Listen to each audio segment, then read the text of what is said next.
Hey there, good morning. Thanks for joining me. Today I'm in District 1 in Saigon and I'm going to take you out for lunch. There's a place that I've wanted to feature on this channel for quite a while and I just haven't got around to doing it. Just to give you a little bit of reference as to where I am down the street there, not too far away, about 200 metres or so away, is the iconic statue of Chan Hung Dao, the awesome leader from centuries ago who took on the Mongols, the Mongol army. He's there, and just beyond him there is the Saigon River, so not too far from the river there.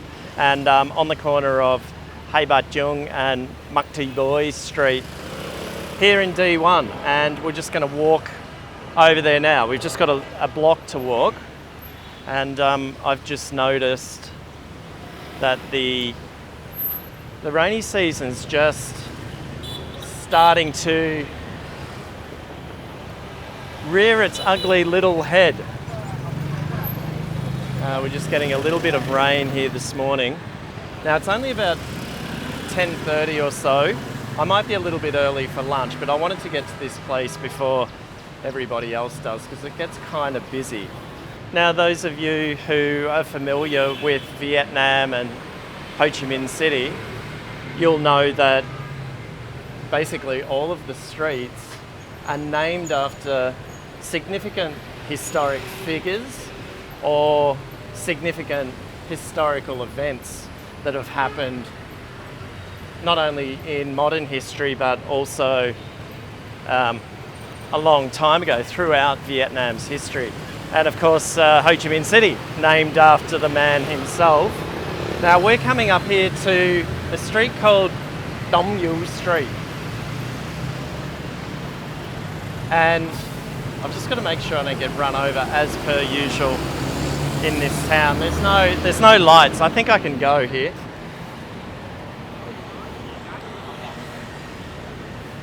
But at Đông Du Street, it refers to a movement back in the 1900s, the early 1900s, when Vietnam was under French colonial rule. And there was a small group of scholars who looked to Japan for support and also sort of education in terms of how Vietnam can overcome the French. I think initially they wanted the French to invade Vietnam, but not the French, the Japanese. Initially they wanted the Japanese to invade Vietnam, but the Japanese declined that offer and instead was willing to help out the Vietnamese in trying to resist and overthrow the French government at the time. So long story short, Dom refers to east, and you, assuming, is kind of like movement. So it was like in essence, the sort of the Far East movement or the East movement. Back when, I guess, Japan had just come out of the late 1800s, early 1900s. They defeated Russia. It was Russia at the time, and so they were essentially, from what I gather, one of the first Asian, I guess you would call it, Asian nations to defeat a Western power. So that's a little bit of the history here of this street. Now you might be able to see behind me here, there's quite a few sort of Malaysian halal restaurants around here. There's a Singaporean one over there. I'm looking at a halal at Saigon place there. There's a Turkish Mediterranean place. I think there's a few more places along here. But that's not really due to coincidence. It's just that behind me here is Saigon's oldest mosque. And it's been here since the 1930s, I believe. It's coming up to 100 years since it was established here, and it was established, according to what I've just read about it, by South Indians who were Muslim. Vietnam and especially Saigon has quite a long history of South Indians living in Vietnam, especially pre-1975. Many of them came from the French colonies in India in the south. And so there are actually, not too far from here, there's a street with a Hindu temple, and back in the day it was known as the Indian Street.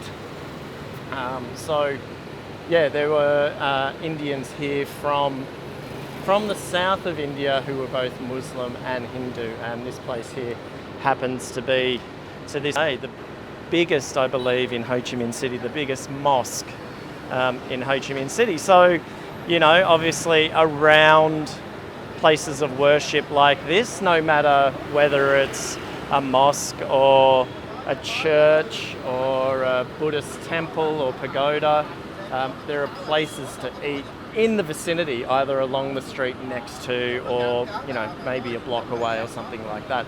And again, this place is no different. And so today I wanted to bring you to this place here that does a curry. And they call it curry andor. And curry, of course, in Vietnamese is curry, and andor is India. So it's an Indian style curry that's outside the mosque here, and as the sign says, it's halal. But I think it's probably one of Saigon's best kept secrets. Now, I'm not a curry expert. I eat Indian food on occasion, maybe once every couple of months or something like that. But whenever I've eaten here, this curry has been outstanding. And it's right under your nose, literally. Like, we're on the street here where the Sheraton Hotel is just 50 metres up the road here. So a lot of tourists come by here, and including people who live in Saigon. It's very easy to miss this little trolley here. It's very close to, if you're familiar with Saigon, Layla Cocktail Bar, just up the road there. And of course these Malaysian and Singaporean restaurants. So they cater for a lot of tourists who come from Southeast Asia and from those countries that are Muslim, like Malaysia, Indonesia, Singapore. I guess, there's a population there. Perhaps to a lesser extent the Philippines. Anyway, let's check this out. It doesn't look like the curry is here yet though. Let's take a look. So they actually do here a roti, so the bread. So I'm going to get one of those, and they also do a goat curry. Now, before you bag me out on eating goat, it's actually very delicious, and it's probably the closest thing we can get to lamb here that's reasonably priced. So we'll get into it. It's very good. As I said, it's probably Saigon's best kept secret. So I'm going to find out whether the curry's ready or not. So it's a really popular place, and as I said, it's only about 11 a.m. in the morning, not even that. So I'm glad that I'm here early. I'm going to beat the lunch rush, and there might be some curry coming out as we speak. Okay, so she's bringing out the curry here. Here we go. I'm here just in time. Here it is. Here's. Cái này là. Yeah. Okay. Yeah, and gà. Okay, so this one's a goat and chicken curry. And of course, they've got the other staple stuff as well. Hôm nay có roti không? Roti. Có hả? Curry có đầy đủ luôn. Okay. Yeah. Cơm bếp chứ mà này cơm hộp hả? Okay. All right. So what they've got here is just a portion of, just rice. Here we go, curry cart. They've got fish, 40,000. Curry cart, chicken curry for 50, beef curry for 60. But this is the one we're coming here for today. We might actually get a mix because she said that she has in this one here goat and chicken. I think. Smells really good too. And they've got paratha here as well.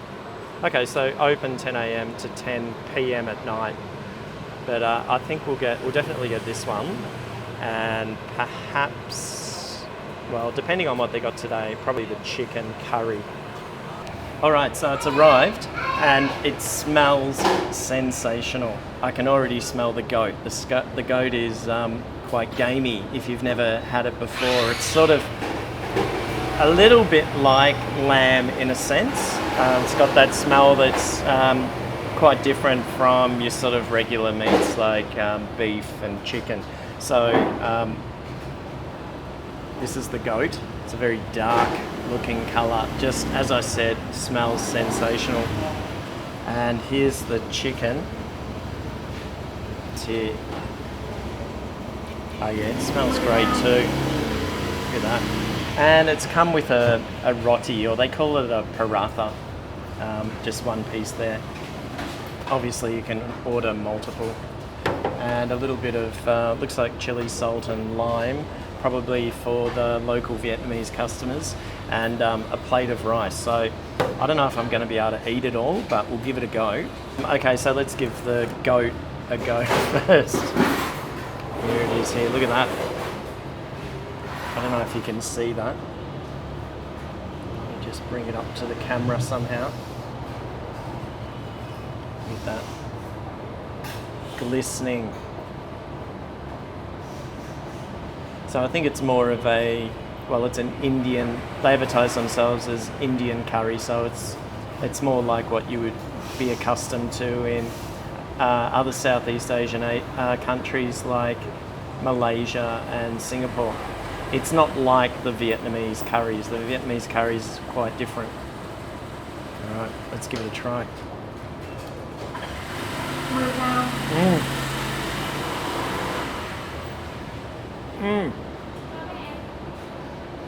The first thing is it's tender. It's so tender. You would expect that goat might be a little bit on the tough side, but this one is sensational. And the curry's rich, the gravy's rich, a little bit spicy, not overly spicy, but if you're into your spices, there you go, you got your bird's eye chilies there. But that's sensational, really is. Look at that gravy. All right, let me try it with a bit of roti.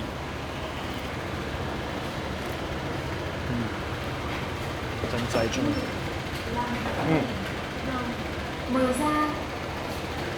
So the portions are quite big, even though I've bought one goat and one chicken. There's a fair bit of rice here. If I get through this, I'm going pretty well. I might have to doggy bag it. But this would be enough for, you know, at least 2 adults, maybe 3.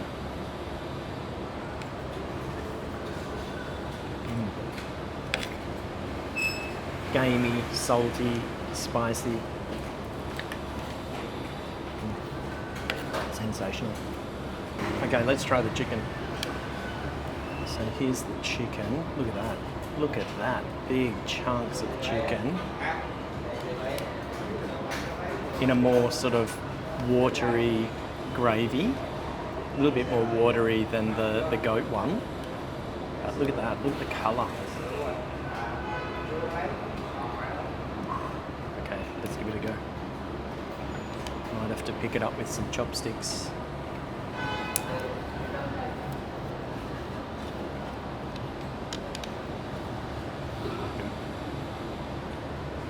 I think there's a bone in here somewhere.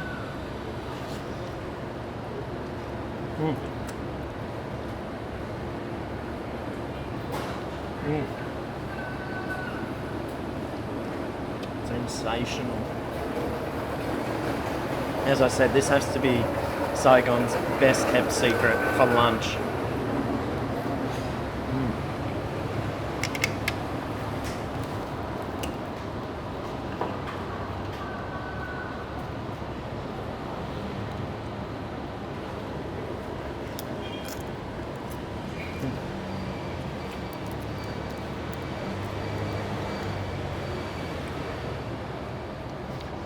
The chicken's less spicy.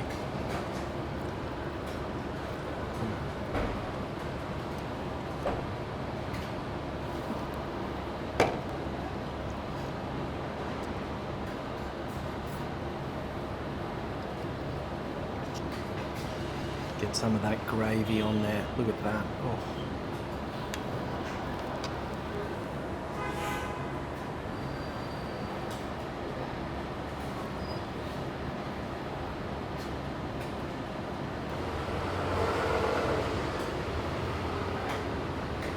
So this place is right in the middle of town. As I said earlier, it's just a short walk from the Sheraton Hotel here in District 1. So very easy to find. Just look for the mosque and it's just to the side. And I'm sitting in the entrance of the parking area. So this is sort of their makeshift restaurant. A little bit bony, but that's all right. That's good. It's good. It means the meat is probably going to be tender.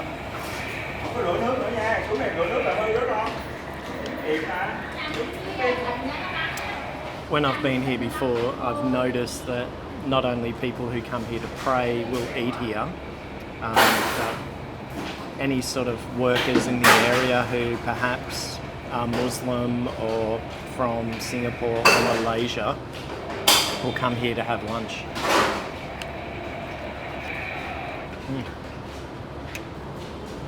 I've got a feeling I'm going to eat the whole lot.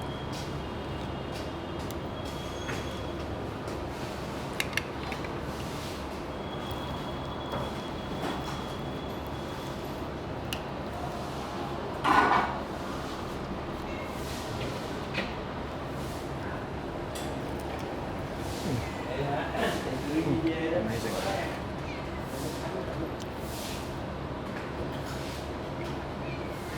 Hopefully the mic's picking this up. I'm whispering, I'm keeping my voice low, obviously because the mosque is next door and there are other people around me eating. So I don't want to bug them.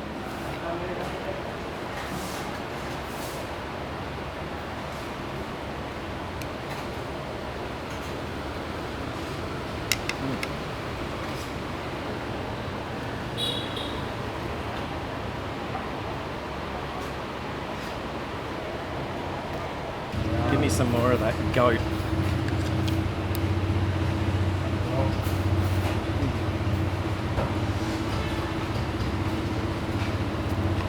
Check this out. Look at that. Look at the size of that.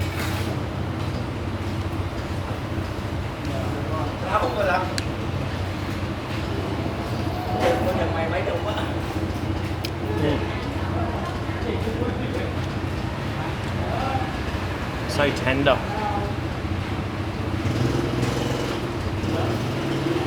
There's a little bit of fat on it, but you know, the fat adds to that. Okay, so there you have it. Probably Saigon's best kept secret for lunch. Who would have thought, hey? Just out the front gates of the biggest mosque in town, in the entrance of a car park, right in District 1, right under your nose, and right in the tourist area. Sensational curry.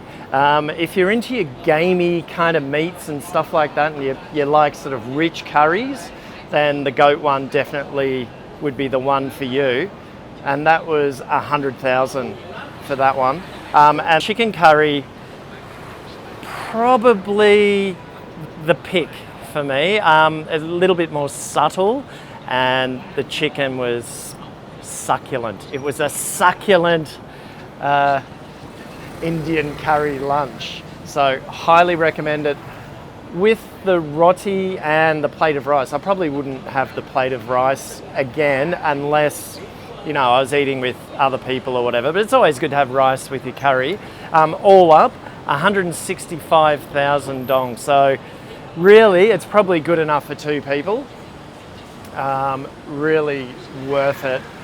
Great tasting, and just another one of those little surprises that you find around Saigon if you keep your eyes peeled. All right, well, I think it's time to go home and sleep that baby off. I'll see you in the next one.